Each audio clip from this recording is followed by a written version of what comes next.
Esan bezala, kongresu hau egiteko atal desberdinak daude.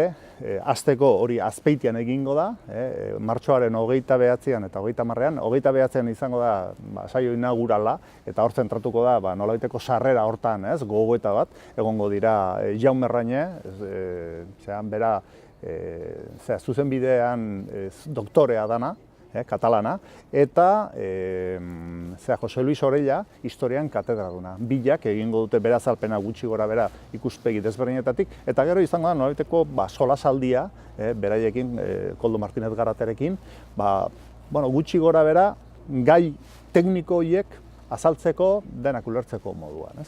Hurrengo egunean ja izango dira ponentziak, eta adibidez, esan bezala, kooperatiben mugimendua jorratu nahi dugu, eta horretarako Mikel Lezamiz etorriko da, hortan aditua den personajea, hortan kooperatibatan ibili dena mundu hortan, eta kontatu dugu zein den bere filosofia. Gure ustez, zuzenbide Pirinearrean kokatzen dena.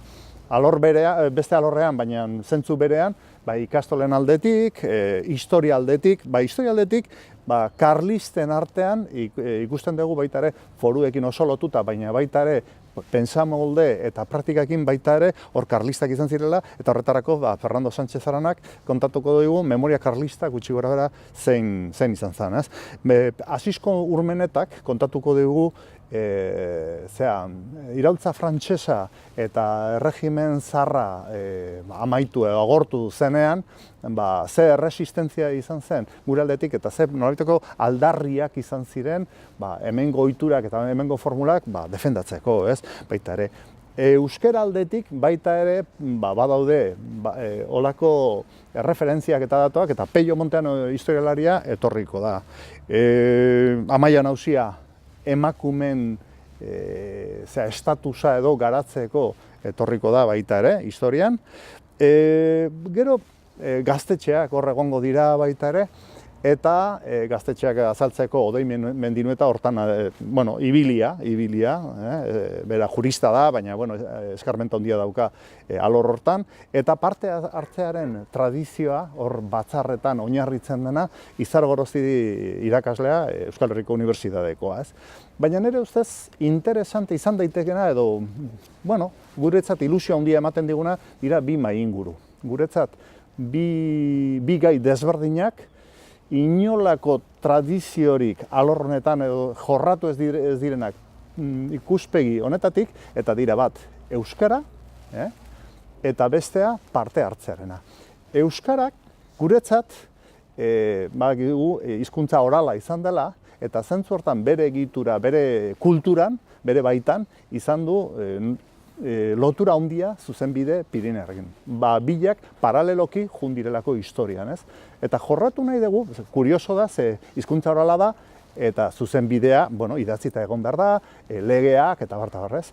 Paraleloki jundira, ze puntoraino izan diren nolabaiteko konplizidadeak edo oinarri bera. Azken finean, mainguru bat egingo da gai honetaz, aztertzeko hizkuntzaren habitusa, herri baten habitusa, aztertzeko, ikusteko, bi adar horiek edo bi emaitza hauek nola garatu diren separalismoak eta ze puntoraino daukaten amankomuneko oinarria. Eta bestea parte hartzearena, gaur egungo alor askotan den gai kritikoa, ze oinarri izan duen gure herrian, batzarre aldetik, eta erabakiak beti gora hartu dira neurri baten, noski, baina zuzenbidea alorrean beti izan duten nolabaiteko euskarria edo, hori jorratzeko ze etorkizuna, ze jokua daukan bide hori. Hori izango zen beste bigarren ingurua. Eta horiek, jende desberdinekin, adituak, igual euskararena adituagoak, eta besteak igual herriko jendearen artean. Horiek izango dira bi atal horiek, nire ustez berriak eta interesanteak. Euskara eta parte hartzearena.